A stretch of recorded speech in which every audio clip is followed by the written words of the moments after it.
Welcome back to another episode of Sports Tips by Jellyman's AFL by Jellyman. Looking at the round 2 in review, round 3 preview, round 2 takeaways, key stats from round 2. Got a fair bit more data to look through this week as well in preparation for this weekend, but we'll crack straight into it looking at the round 2 review. So obviously back on last Thursday, the 23rd of March, Carlton played Geelong. The Blues beat the Cats 90-82. We actually backed in the Blues for this one. As we've mentioned, week on week, Geelong will start slow. They've obviously got Gold Coast this weekend, so it may change. But a couple of stats and takeaways from that one. Sard, 29 off the back flank.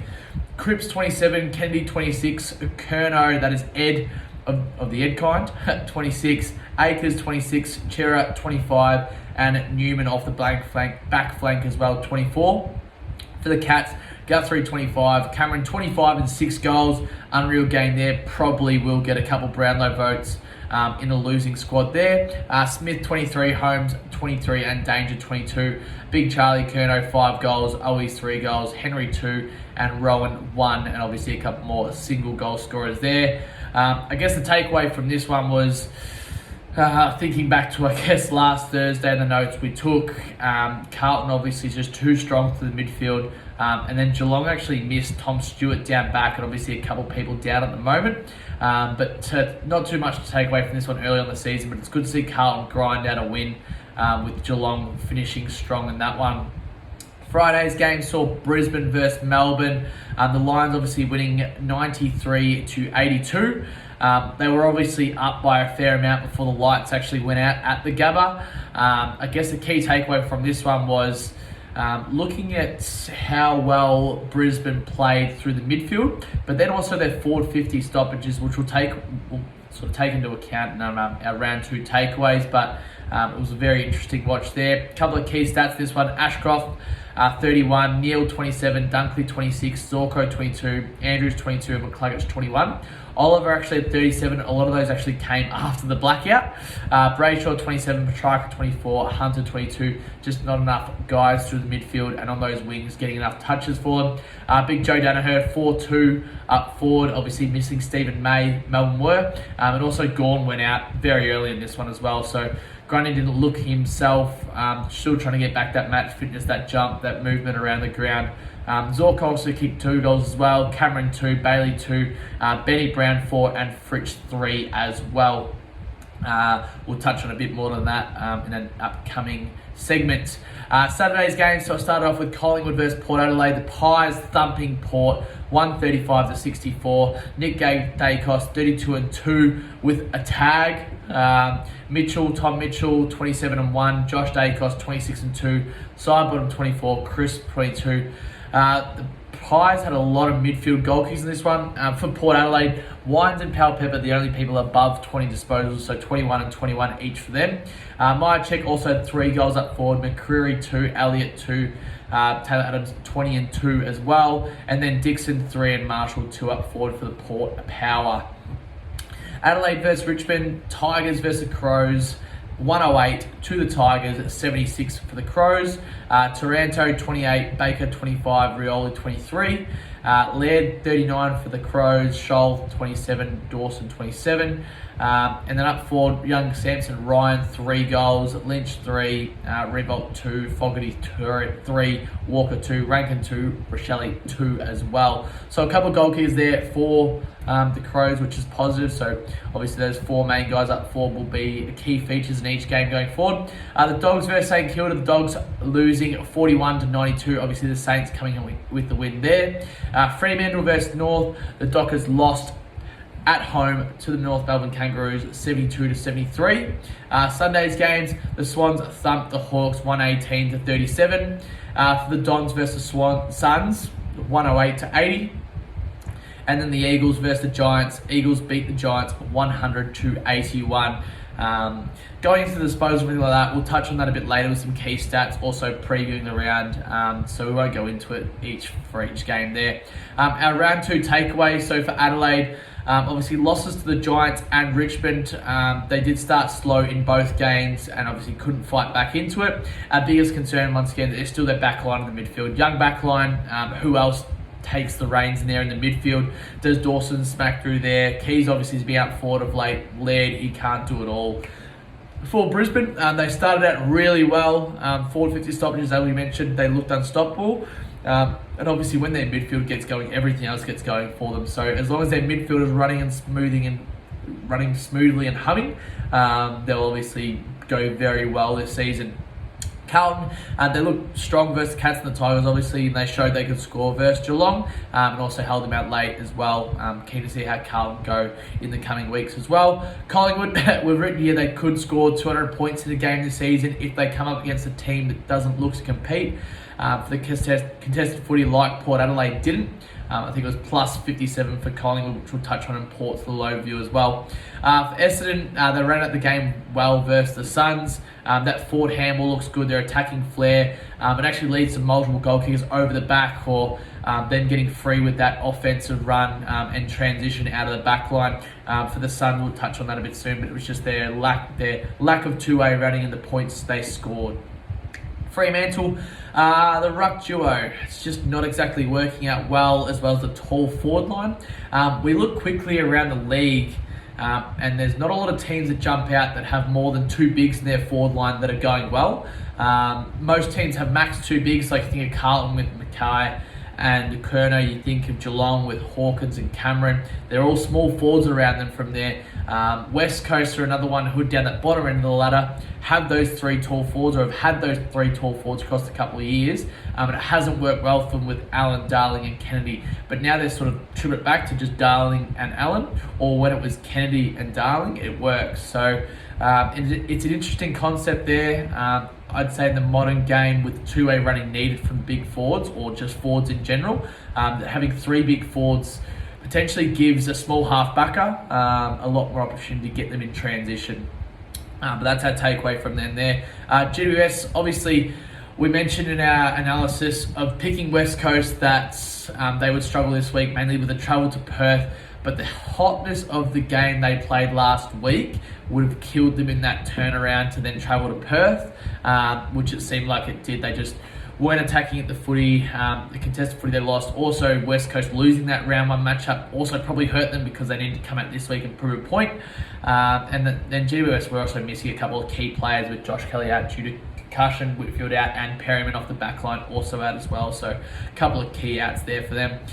Geelong, already sort of mentioned it, but that we expect them to start slow and build into the year. They do have the Gold Coast Suns this week, but heading upstairs through to the Gold Coast, so we'll see how that matchup goes from there.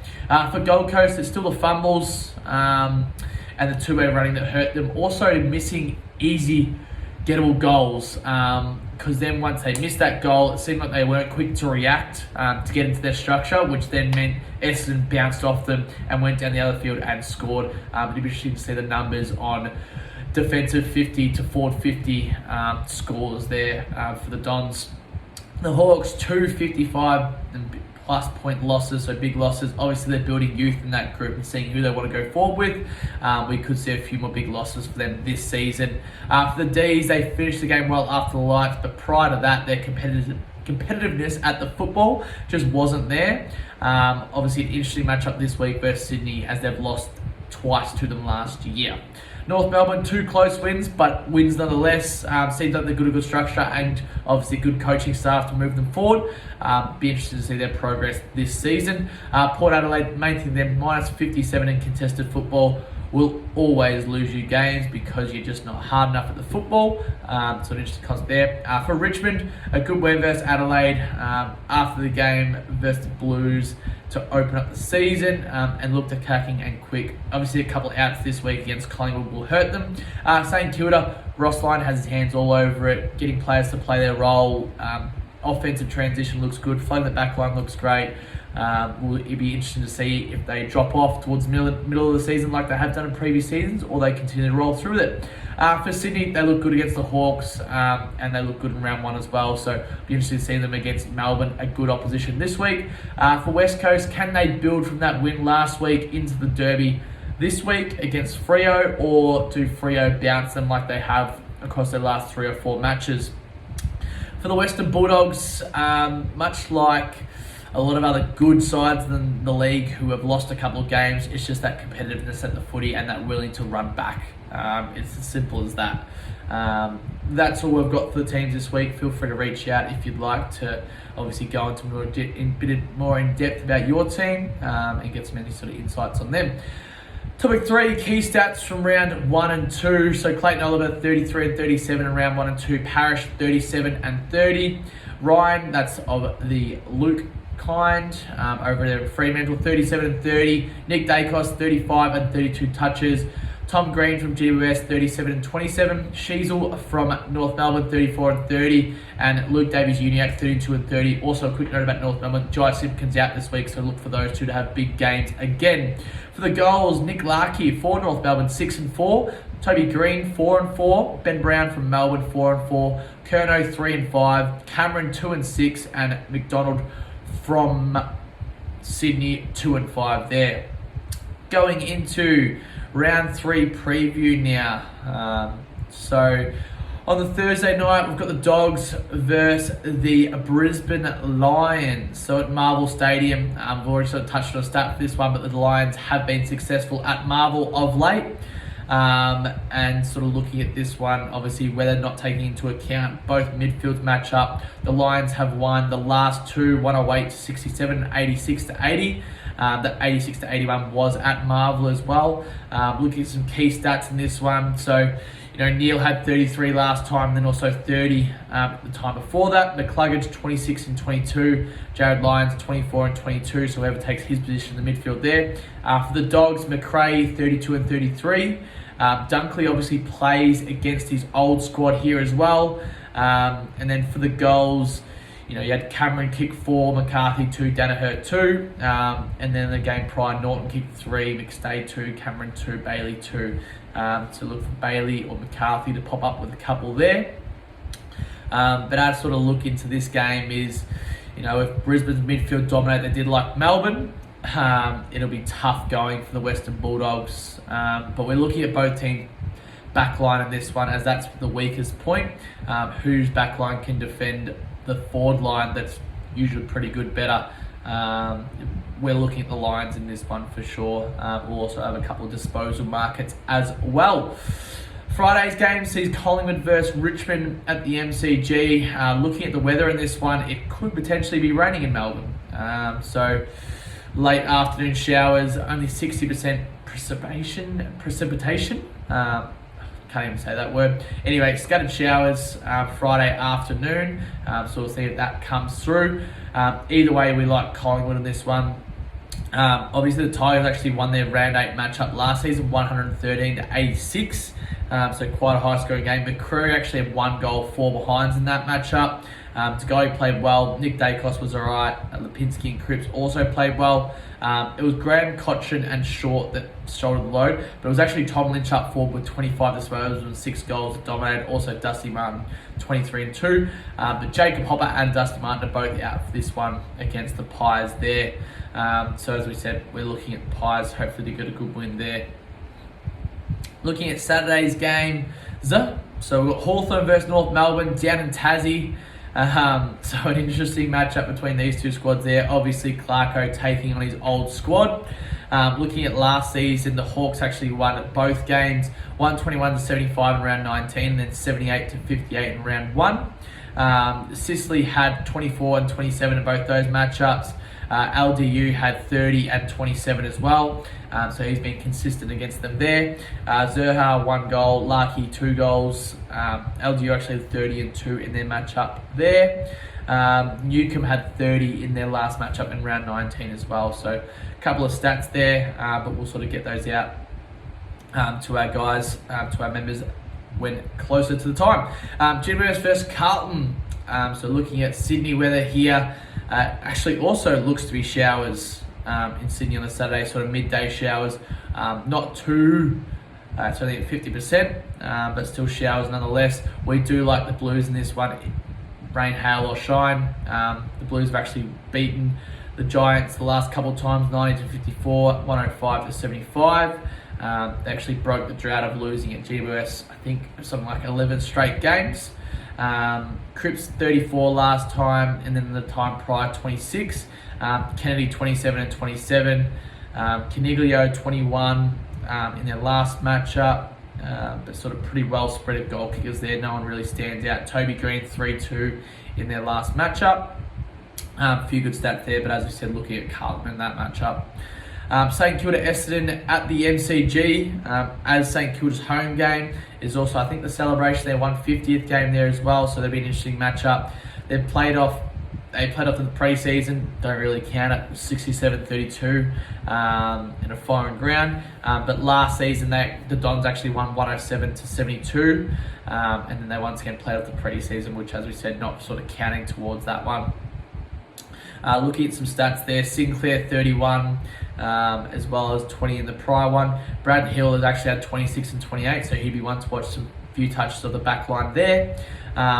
We're actually 50-50 on this one at the moment. Most likely won't have a head-to-head, I'd say, just because it's really a 50-50 game in our eyes, and we don't want to just pull something out of the hat there, but we'll definitely have a look at some obviously disposal getters and goal kickers in this one, as well as maybe the total over-under, depending on what it lies at, because the weather in Melbourne looks clear. Oh no, it looks like it's going to be raining on the Saturday, potentially scattered showers, but not a high percentage, so it could be 50-50 on what the weather does there, as well as the game itself.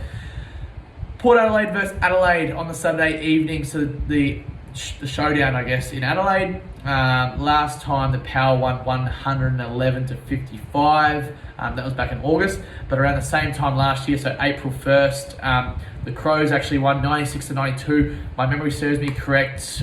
We actually lost a multi on this one that was paying quite well from last season. And Dawson kicked a goal on the siren, I think 55 out. Fair hoof. Northern touched on the line, just got over. Adelaide win there. Obviously, Port will be wanting to bounce back from last week's poor effort in the contested footy region, and they have the players to do so, especially with Adelaide with such a young midfield and such a young back line. They should be able to dominate. Should see Dixon and Marshall both kick a couple of goals each. Look for obviously high disposals. I'd be looking at the total points under in this one, as it might be dewy at Adelaide in the evening. It looks to be partly cloudy, about 18 degrees, potentially dropping to about 15 degrees, so likely sort of dewy weather at that time of night in Adelaide. But our pick for that one is Port Adelaide, with a few goal kickers there as well. Sunday's game, so Gold Coast versus Geelong kicks off. Obviously the Cats won last year on the Gold Coast 119-59. Miller did have 36, Alice 32, Anderson 26, Guthrie 30, Parfitt 28, Blitzars 27, Danger 24, Steen will kick 3, Myers 2, Holmes 2. For this one, I mean, looking at Gold Coast weather, it should be okay on the Saturday. We've got thunderstorms the next couple of days. The Saturday should be fine, Sunday actually had some scattered showers, so scattered showers throughout the day. That might make it a bit more of a low-scoring affair, but probably suits the Cats more than the Suns. Jack Bowes actually plays against his old squad there. And Gold Coast actually won earlier in the season in 2022. That was a practice match, but the Cats have had it over them in the regular season. Our pick for that one is really 50-50 right at this stage, but it would most likely be Geelong. Just need to have a look at the line and total points over/under. Next matchup is Melbourne versus Sydney. So the Sydney Swans actually beat the D's twice last season, 91-69, 73-61. Oliver played well on both of those, but obviously the Swans got the better of them. In the year prior, Melbourne actually beat the Swans 67-58. So quite low scoring matchups in these ones. So having a look at potentially the total points under, but then some possession getters throughout. We actually do like the Swans in this one with what Melbourne showed last week. And obviously Gawn out is a big out for them. It actually evens up that midfield contest there, which means the Swans actually have a few more good runners through there. Last game of the round is Fremantle versus West Coast. So obviously the Dockers owned this matchup last year, but haven't owned the start of the season. This one we're 50-50 as well, just right now, just because we need to look at the squads and see what actually comes out of it. But I mean, if West Coast can get up and about and have a good squad in, we're looking at the Eagles there. But should be some fairly good matchups across the weekend. Looking at some best bets for the weekend ahead. So we'll go into here. So obviously we like the Lions. Lions line minus 13.5 and at 146. Obviously we like Collingwood as well, 142. They're minus 16.5 as well. North Melbourne potentially head to head and their line, that looks good. Obviously down at UTAS, we'll have to look at a few, the weather there as well. We do like the Blues, 154, minus 10.5 there. St Kilda Essendon, probably leaving that one alone. The over-unders at 160.5. The games at the MCG, likely to be unders. Port Adelaide versus Adelaide. Yeah, Port Adelaide line, minus 15.5 there. Looks good. Potentially the over-under at 170.5 just because it's night time at Adelaide Oval. Gold Coast versus Geelong, 137, minus 16.5, that looks good as well. Melbourne versus Sydney, outsiders at 210, we like that there. And then the over-under, 169.5, potentially the under there. Fremantle versus West Coast, the Dockers are minus 13.5, 149.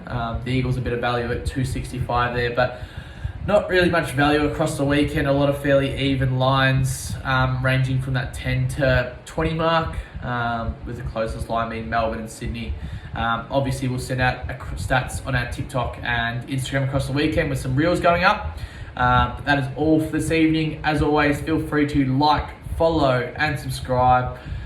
Sports Tips by Jellyman on YouTube, Spotify, all those good platforms, Facebook, Instagram, TikTok. But that is all. Good luck for your weekend ahead of AFL punting.